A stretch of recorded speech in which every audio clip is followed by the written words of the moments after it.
so I thought it might be fun for us to do this again. Bon matin. Every morning I've woken up as Prime Minister.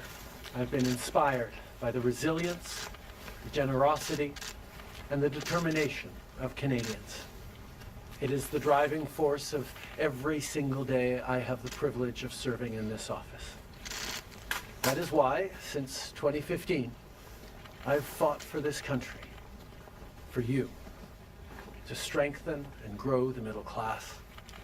Why we rallied to support each other through the pandemic, to advance reconciliation, to defend free trade on this continent, to stand strong with Ukraine and our democracy, and to fight climate change and get our economy ready for the future.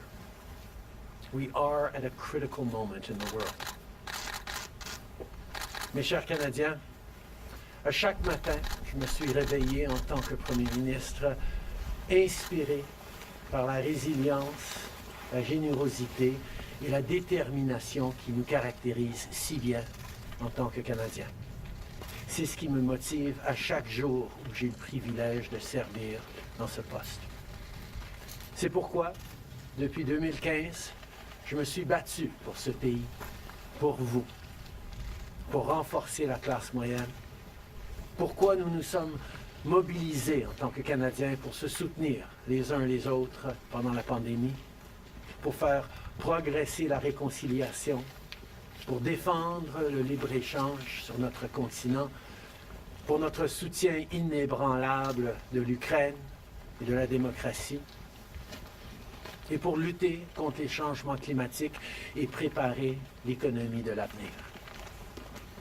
Nous traversons vraiment un moment critique dans le monde. My friends, as you all know, I'm a fighter. Every bone in my body has always told me to fight because I care deeply about Canadians, I care deeply about this country, and I will always be motivated by what is in the best interest of Canadians. And the fact is, despite best efforts to work through it, Parliament has been paralyzed for months after what has been the longest session of a minority parliament in Canadian history. That's why this morning I advised the Governor-General that we need a new session of Parliament. She has granted this request, and the House will now be prorogued until March 24th. Over the holidays, I've also had a chance to reflect and have had long talks with my family about our future. Throughout the course of my career, any success I have personally achieved has been because of their support and with their encouragement. So last night over dinner, I told my kids about the decision that I'm sharing with you today. I intend to resign as party leader, as Prime Minister, after the party selects its next leader through a robust, nationwide, competitive process. Last night, I asked the President of the Liberal Party to begin that process. This country deserves a real choice in the next election, and it has become clear to me that if I'm having to fight internal battles, I cannot be the best option in that election. Mes chers amis, comme vous savez, je suis un fighter. Dans mon fort intérieur, je me suis toujours battu parce que je me soucie profondément des Canadiens. Et je serai toujours motivé par ce qui est dans le meilleur intérêt des Canadiens. Et le fait est que malgré tous les efforts déployés pour passer à travers, le Parlement est paralysé depuis des mois, après ce qui a été la plus longue session de Parlement minoritaire dans l'histoire de notre pays. C'est pourquoi ce matin, j'ai rencontré la gouverneure générale pour lui faire savoir que nous avions besoin d'une nouvelle session du Parlement. Elle a accédé à ma demande et la Chambre sera donc prorogée jusqu'au 24 mars. Pendant le temps des fêtes, j'ai également eu l'occasion de réfléchir et d'avoir de longues conversations avec ma famille quant à notre avenir. Tout au long de ma carrière, tout le succès que j'ai eu personnellement est dû à leur soutien, à leurs encouragements. Donc hier soir, au souper, j'ai partagé avec mes enfants la décision que je partage avec vous tous aujourd'hui. J'ai l'intention de démissionner de mon poste de chef du Parti libéral du Canada et de Premier ministre une fois que le parti aura choisi son prochain chef à l'issue d'un processus national, rigoureux et compétitif. Hier soir, j'ai demandé au président du parti de commencer les étapes nécessaires. Le pays mérite un choix clair et réel lors des prochaines élections. Il est devenu évident pour moi que si je dois me concentrer sur des batailles internes, je ne peux pas être la meilleure option lors de ces élections. Le Parti libéral du Canada est une institution importante dans l'histoire de notre grand pays et de notre démocratie. Un nouveau premier ministre et chef du parti portera les valeurs et les idées du Parti libéral dans la prochaine élection. J'ai hâte d'observer le déroulement de ce processus dans les mois à venir.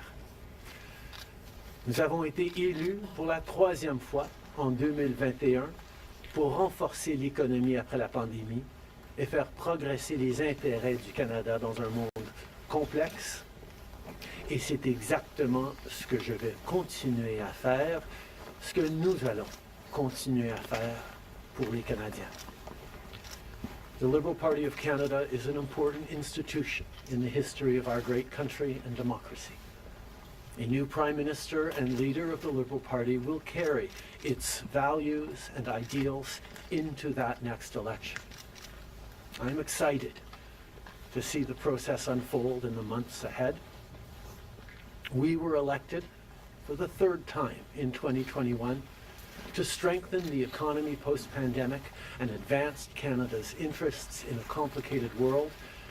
And that is exactly the job that I and we will continue to do for Canadians. Merci beaucoup, mes amis. Thank you, Prime Minister. We'll now go to questions, starting with Laurence Martin, House of Canada. Bonjour, Monsieur Trudeau. Vous vouliez le faire, ce combat contre Pierre Poilievre. Des batailles internes, il y en a dans votre parti depuis plusieurs mois déjà. Pourquoi est-ce que vous décidez d'abdiquer maintenant? Qu'est-ce qui vous a fait changer d'avis? Comme vous savez, je ne suis pas quelqu'un qui recule facilement devant un combat, surtout un combat si important pour le parti et pour le pays. Mais je fais ce job parce que l'intérêt des Canadiens et le bien-être de notre pays, de notre démocratie, me tient à cœur. Et c'est devenu clair que je ne peux pas être le chef dans les prochaines élections à cause des batailles internes. Ensuite, As you all know, I am a fighter, and I am not someone who backs away from a fight, particularly when a fight is as important as this one is. But I have always been driven by my love for Canada, by my desire to serve Canadians, and by what is in the best interests of Canadians. And Canadians deserve a real choice in the next election. And it has become obvious to me with the internal battles that I cannot be the one to carry the Liberal standard into the next election. Vous êtes au pouvoir depuis près de 10 ans. Le Canada a changé avec votre gouvernement. S'il y a une réalisation que vous pourriez me nommer, dont vous êtes le plus fier, je sais qu'il y en a plusieurs, mais s'il y en a une, et peut-être un regret aussi. En 2015, on a été élu sur une promesse de travailler pour la classe moyenne dans ce pays. Et c'est ce qu'on a pu faire. On a réduit la pauvreté, on a aidé énormément les familles, on a créé une économie qui fonctionne pour bien plus de monde en se préparant pour un avenir et plus numérique et où les changements climatiques vont avoir un plus grand impact. On a fait énormément de travail avec les Canadiens. Le Canada est meilleur à cause du travail que nous avons tous fait au cours des dernières années. Un regret, je continue à penser que si notre système électoral aurait été changé pour que les gens puissent mettre un premier, un deuxième, un troisième choix sur le bulletin, les partis auraient passé plus de temps à regarder les points qu'ils avaient en commun pour être les deuxième ou troisième choix des voteurs, plutôt que de voir la polarisation que nous avions. Mais je ne pouvais pas de façon unilatérale changer notre mode de scrutin dans ce pays. Next question. We got elected in 2015 to fight for the middle class, and that's exactly what we've done over the past years. We reduced their taxes, we increased the benefits to families, we made sure the economy was focused on working for everyone and not just a few, and that has changed. That has dropped poverty rates in Canada, that has brought more people into the workforce, that has moved us forward on reconciliation in a way that has deeply improved the opportunities and success of Canadians despite the incredibly difficult times the world is going through right now. There's lots more work to be done, and I know that this party and this country and Canadians will keep doing it. If I have one regret, particularly as we approach this election, well, there are probably many regrets that I will think of, but I do wish that we'd been able to change the way we elect our governments in this country so that people could simply choose a second choice or a third choice on the same ballot, so that parties would spend more time trying to be people's second or third choices, and people would have been looking for things they have in common instead of trying to polarize and divide Canadians against each other. I think in this time, figuring out how to pull together and find common ground remains something that is really important for democracies, but I could not change unilaterally without support of other parties our electoral system. That wouldn't have been responsible. Prochaine question. Tonda McCharles, Toronto Star. Prime Minister, up until 3 weeks ago, you were intending to stay, and it seems that the event 3 weeks ago of Ms. Freeland coming out and saying you were firing her as your finance minister was the catalyst that brought us here today. So can you explain your side of what happened there? Chrystia has been by my side for close to 10 years now. She has been an incredible political partner through just about everything we have done as a government and as a party over the past decade.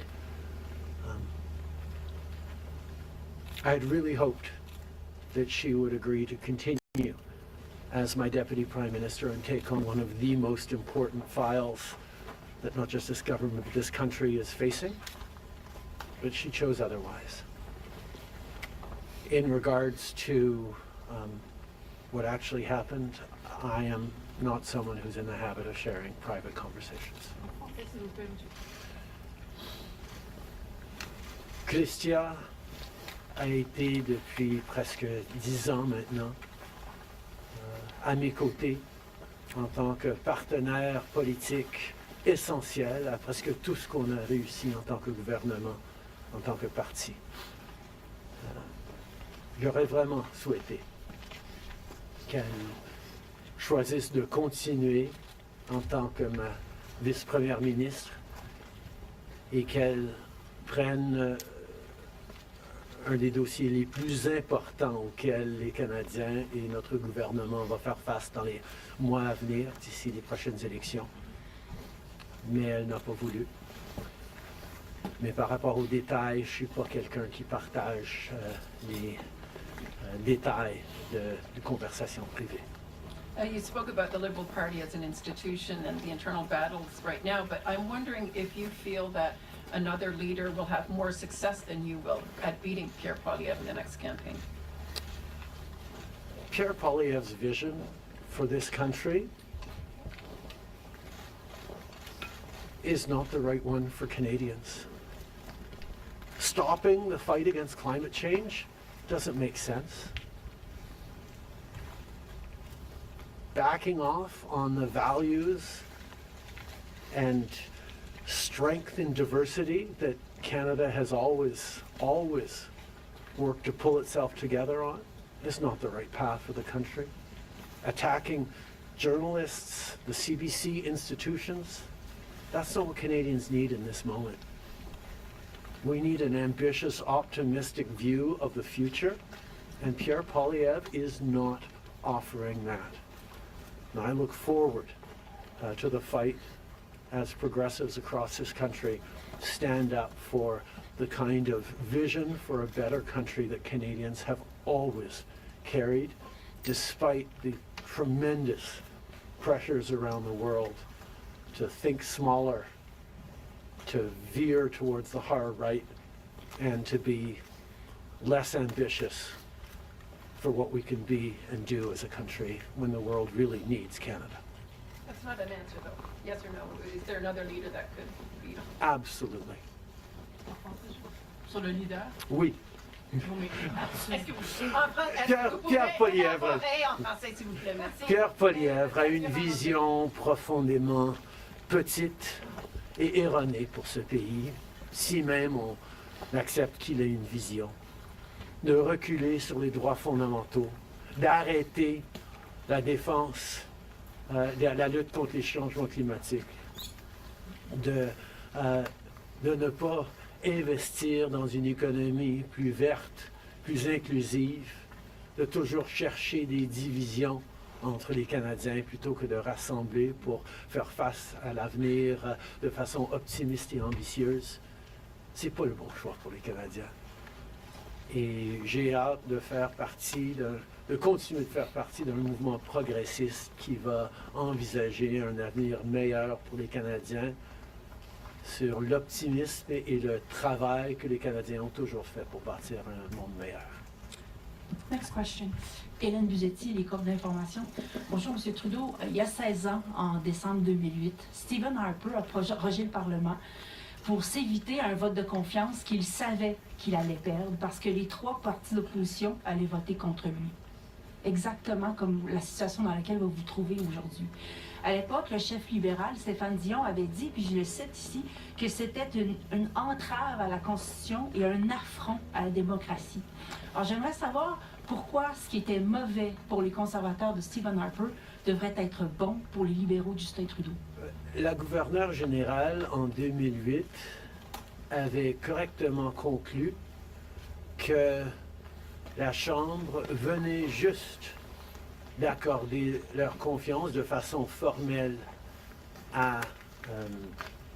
au gouvernement de M. Harper, malgré même une lettre signée qui était un document politique. La voix de la Chambre compte. Or, avant d'arrêter le travail à la Chambre pour les fêtes, on a gagné 3 votes de non-confiance, 3 votes de confiance, et nous allons devoir retester la confiance de la Chambre dès le mois de mars pour passer les éléments budgétaires nécessaires pour faire fonctionner le gouvernement. In 2008, the Governor General correctly concluded that because the very last times in the previous weeks that the confidence of the House had been tested, it had passed that confidence test, Stephen Harper continued to have the confidence of the House, and it actually would bear out because as soon as they came back from the prorogation, Stephen Harper won a confidence vote once again. So a political document or political speeches doesn't carry the kind of weight that winning a confidence vote means. But this prorogation will take us only into March, and there will be confidence votes in March in the passing of supply that will allow Parliament to weigh in on confidence in a way that is entirely in keeping with all the principles of democracy and the workings of our strong institutions. Mais avec respect, M. Trudeau, y a-t-il pas quelque chose un peu antidémocratique de suspendre la possibilité du Parlement d'exprimer sa non-confiance le temps que votre parti se cherche un sauveur? Est-ce qu'il ne devrait pas plutôt juste se référer aux électeurs et de déclencher dès maintenant une élection? Hélène, je pense que tu as très clairement vu, comme tout le monde dans la galerie de presse parlementaire, à quel point le Parlement ne fonctionne plus depuis plusieurs mois.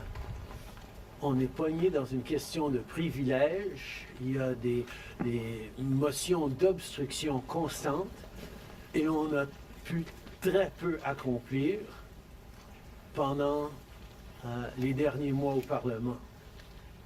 Le Parlement a besoin d'un reset, a besoin de se calmer un peu les pompons pour se remettre au travail pour les Canadiens et pas à faire de la petite politique constante, ce qu'on est en train de voir des conservateurs. Donc ce reset a deux éléments. Une prorogation pour que justement on recommence avec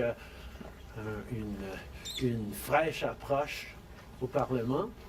Et deuxièmement, oui, le Parti libéral va entamer un leadership parce que je m'attends à ce que si c'est pas moi qui va mener le parti dans les prochaines élections, la polarisation qu'on voit actuellement au Parlement devrait aussi se calmer un petit peu. Les Canadiens ont besoin d'un Parlement qui fonctionne, particulièrement dans ce moment complexe, et ces deux éléments vont représenter le reset nécessaire pour le Parlement. En anglais, mais si vous pouvez dire pourquoi pas une élection, vous l'avez pas dit. The parliamentary press gallery and anyone who's been watching politics closely over the past months will know that Parliament has been entirely seized by obstruction and filibustering and a total lack of productivity over the past few months. We are right now the longest serving minority government in history, and it's time for a reset. It's time for the temperature to come down, for the people to have a fresh start in Parliament, to be able to navigate through these complex times, both domestically and internationally. And the reset that we have is actually two parts. One is the prorogation, but the other part is recognizing that removing me from the equation as the leader who will fight the next election for the Liberal Party should also decrease the level of polarization that we're seeing right now in the House and in Canadian politics, and allow people to actually focus on serving Canadians in this House and with their work the way Canadians deserve. On va prendre une dernière question. Good morning, Prime Minister Stephanie Taylor with the National Post. Given, as you just said, there's going to be confidence votes in March, opposition parties have said they are prepared to bring down your government. What kind of chances do you think you are leaving to your successor, given that there will only be mere weeks for them to introduce themselves to Canadians before heading into an election, potentially? I have a tremendous amount of confidence in both Canadians and in parliamentarians' interest in serving Canadians in the right way. We're in a minority government right now, and there hasn't been an active leadership in a minority government in more than 50 years in this country. And there is always going to be the challenge of having a leadership race while a parliament would face confidence votes in the course of delivering supply to the government.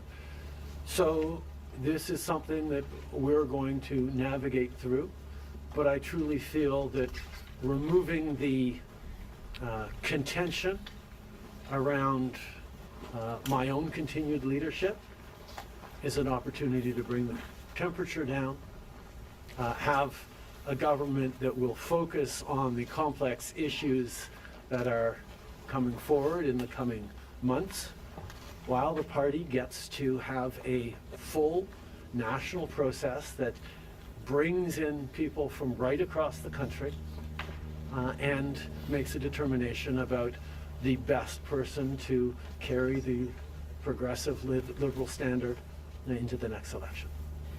Can you clarify whether ministers who would like to campaign for your job will have to step out of cabinet?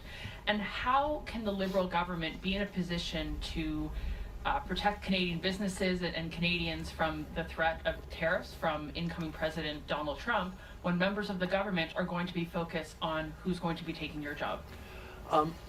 The government will still, and the cabinet will still be very much focused on doing the job that Canadians elected us to do in 2021, which is fight for their interests, stand up for their well-being, and make sure that they are good and that Canadians are protected and strong.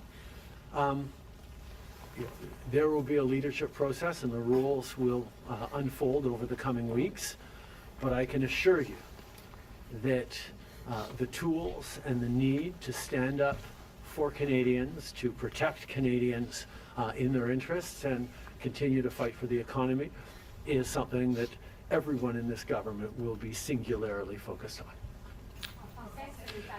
Je peux souligner que, évidemment, les règles et les conditions du leadership du Parti libéral vont être discutées dans les semaines à venir, mais le gouvernement qui a été élu pour protéger les Canadiens et leurs intérêts dans un monde très complexe, qui a été élu le plus récemment en 2021, va continuer ce travail avec un focus et une emphase singulière sur ce qui est dans les intérêts des Canadiens, pendant que le parti fait ce dont il a besoin pour avoir un processus de leadership. Merci beaucoup. C'est ce qui conclut la conférence de presse d'aujourd'hui. Merci tout le monde. Merci d'être ici dans une belle journée d'Ottawa. Do you think it's irresponsible to resign